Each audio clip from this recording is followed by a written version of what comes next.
menugaskanmu untuk memberi cahaya, yaitu suatu kebutuhan hidup bagi umat manusia ke negeri Buana Pancatengah. Baiklah Sunan Ibu, aku menyanggupi tugas yang kau berikan, tetapi aku meminta agar kepergianku ditemani oleh Eyang Prabu Guruminda. Sunan Ibu pun mengabulkan permintaan Dewi Sri. Ia memanggil serta memerintahkan Eyang Guruminda agar menemani Dewi Sri pergi ke negeri Buana Pancatengah. Sebelum mereka pergi meninggalkan Taman Sorgaloka, Eyang Guruminda meminta waktu untuk bersemedi, memohon kepada Hyang Dewanata.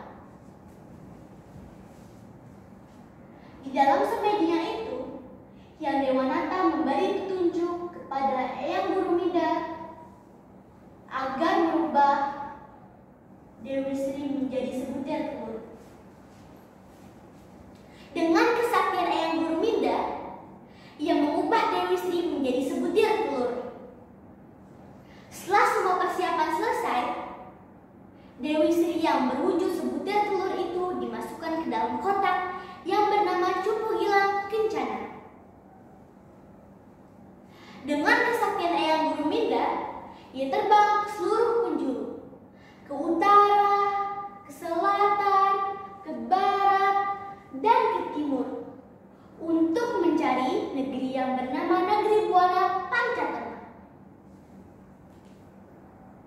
Namun, tanpa sengaja, kotak Cupu Gilang Kencana terbuka dan telur yang ada di dalamnya jatuh ke bumi yang dihuni oleh Dewa Anta.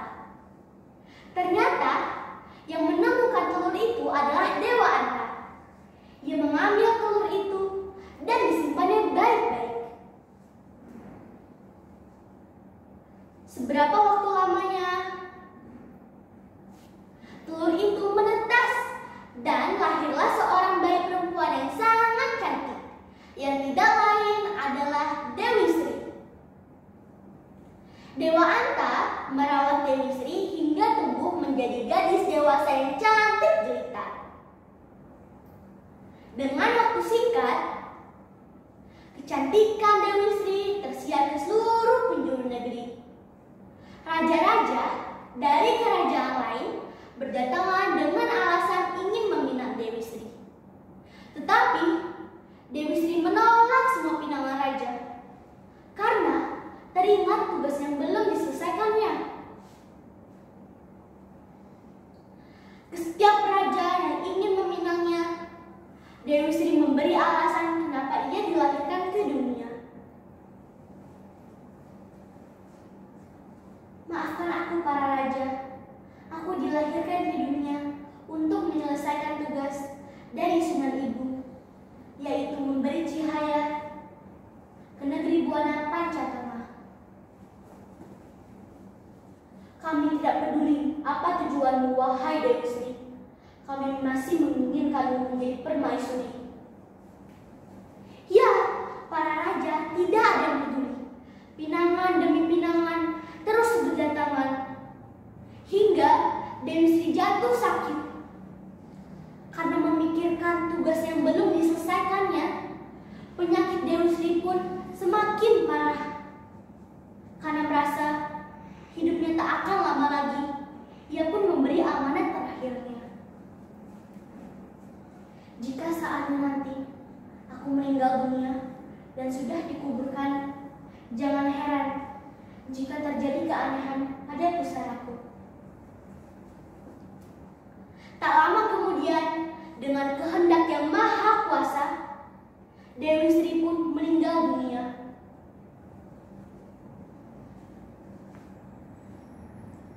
Dan ya, benar, terjadi keanehan pada pusara Dewi Sri.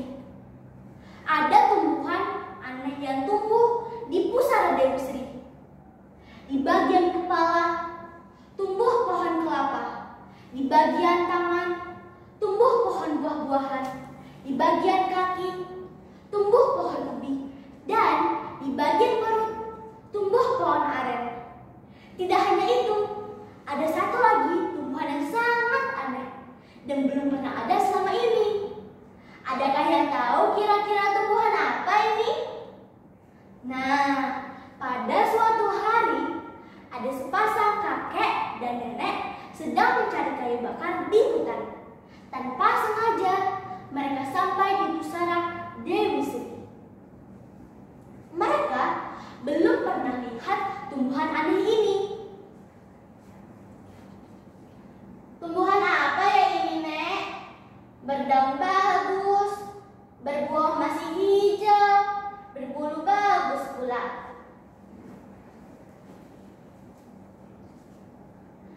Aku juga tidak tahu, Kek. Sudahlah, kita bersihkan saja pusara ini dan memelihara tumbuhan aneh ini. Hari ke hari, minggu ke minggu, bahkan bulan ke bulan, dengan kesabaran dan ketekunan, mereka membersihkan pusara Dewi Sri serta memelihara tumbuhan aneh itu. Menjelang bulan kelima, buah yang masih hijau tadi telah penuh berisi, dan buah yang setangka itu telah merunduk ke bawah karena beratnya. Menjelang bulan ke-6, ternyata butir-butir buah tersebut telah menguning dan tampak indah sekali. Kakek dan nenek memohon izin kepada Hyang Dewanata karena mereka berniat untuk menanam tumbuhan aneh tersebut kembali. Butir-butir buah itu mereka tanam di sekitar pusara Dewi Sri. Hingga tak terasa tumbuhan aneh tersebut tumbuh sangat banyak dan berbuah banyak pula. Kakek dan nenek merasa kebingungan karena mereka belum tahu apa nama tumbuhan yang mereka tanam tersebut.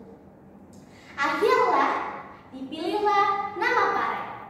Alasannya karena dalam bahasa Sunda, sikap sulit mengambil keputusan disebut paparelea. Sejak itulah tumbuhan aneh tersebut dikenal sebagai pare atau padi dalam bahasa Indonesia. Pesan moral dari cerita ini adalah sekuat dan sehebat apapun kita masih membutuhkan Tuhan yang Maha Kuasa. Dan kesabaran serta ketekunan akan selalu membuahkan hasil yang baik. Ada satu lagi, jangan lupa ya untuk selalu berusaha menyelesaikan tanggung jawab yang telah